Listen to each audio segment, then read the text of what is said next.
une espèce qu'on retrouve sur le pourtour méditerranéen mais qui se fait de plus en plus rare en France. C'est le gâtillier ou agneau chaste ou encore appelé poivre des moines. Je vous expliquerai ces noms un peu plus tard. Alors c'est une espèce qui est de moins en moins fréquente en France parce qu'en fait elle pousse dans les zones humides du littoral et ces zones humides ont souvent été asséchées ou alors l'homme a construit sur ces zones. Alors c'est un arbuste qui fait en général 3-4 mètres de haut, qui peut avoir des colonies importantes au bord du littoral comme je vous disais. J'en ai vu notamment sur la côte adriatique des stations très importantes.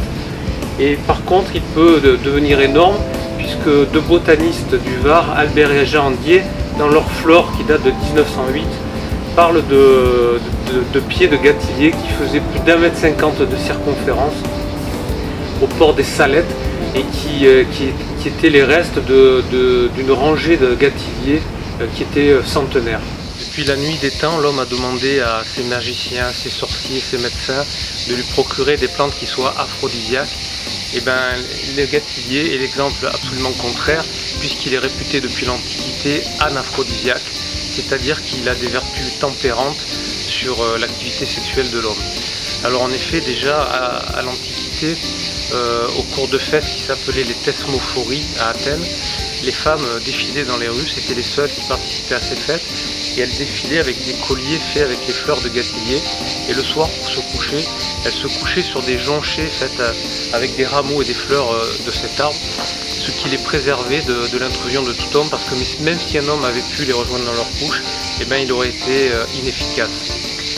Un autre personnage célèbre, Dioscoride, médecin grec du 1er siècle, part du gâtillier en termes savoureux, puisqu'il dit qu'à l'époque, si un homme partait en voyage, et qui certainement à cheval, et qu'il emmène avec lui une baguette faite avec le bois de gâtillier, eh bien il ne s'écorcherait jamais entre les cuisses.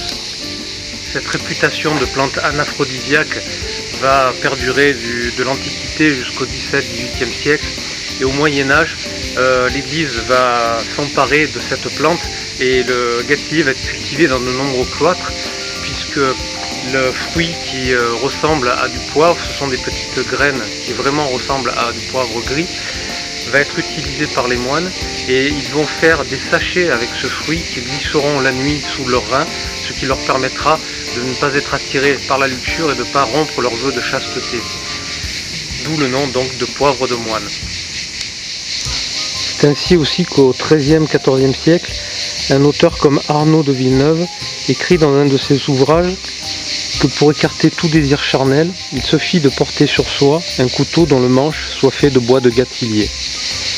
On retrouve également des allusions en Égypte, puisque le nom de la graine en égyptien veut dire graine de la perte, allusion bien sûr à ses vertus anaphrodisiaques.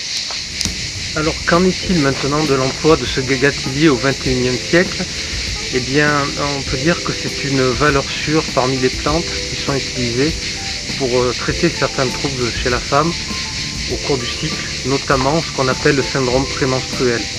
Alors, qu'est-ce que c'est ce syndrome prémenstruel ? Eh bien, c'est des épisodes un peu difficiles qui vont apparaître 2-3 jours avant les règles ou après les règles chez les femmes, et on estime que pratiquement 70% des femmes au cours de leur vie vont subir les troubles de ce syndrome prémenstruel.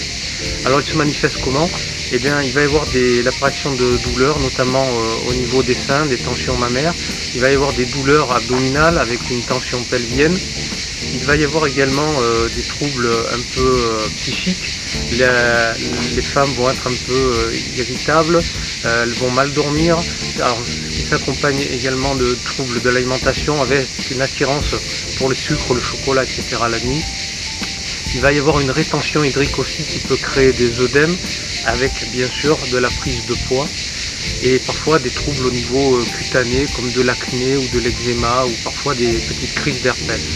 C'est une symptomatologie assez large mais qui est assez invalidante quand on a un syndrome prémenstruel.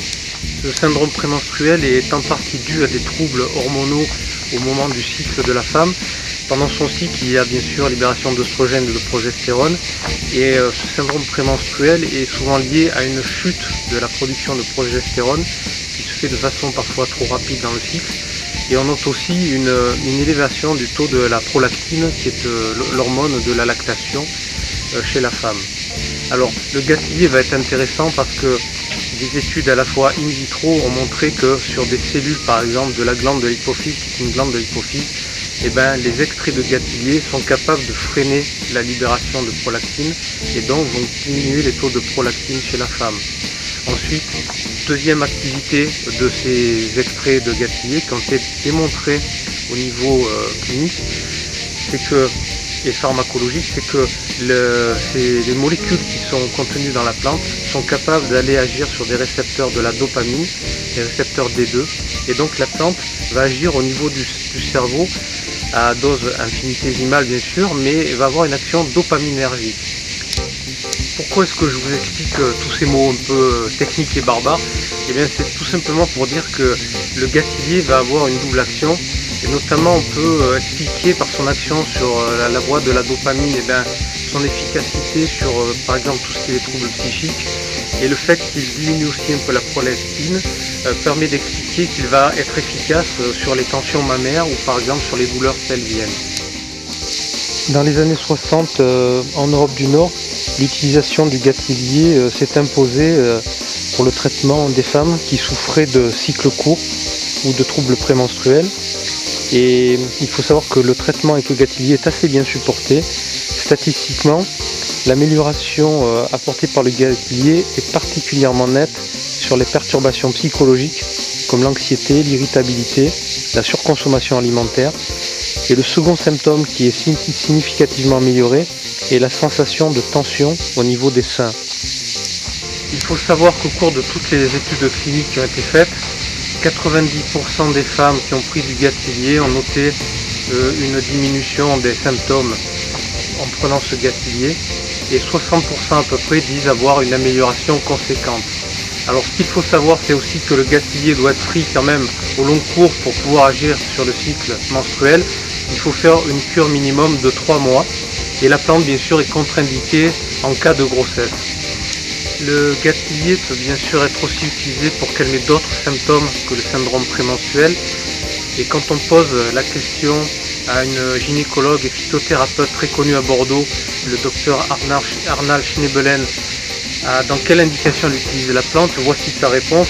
Elle dit qu'elle l'utilise dans le syndrome prémenstruel, mais aussi les fibromes qui ne sont pas trop évolués, l'endométriose si elle n'est pas trop évoluée, les troubles des règles, les douleurs bien sûr au niveau des seins et la préménopause.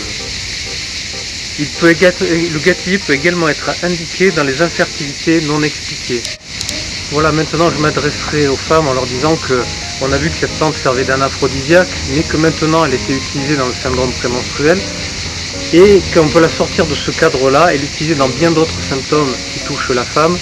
Et si je m'adressais aux hommes maintenant, je leur dirais: messieurs, si vous trouvez votre alimentation très poivrée et si votre femme a tendance à vous dire de rajouter du poivre et que ce poivre a un goût un peu particulier, pensez au gâtillier, méfiez-vous.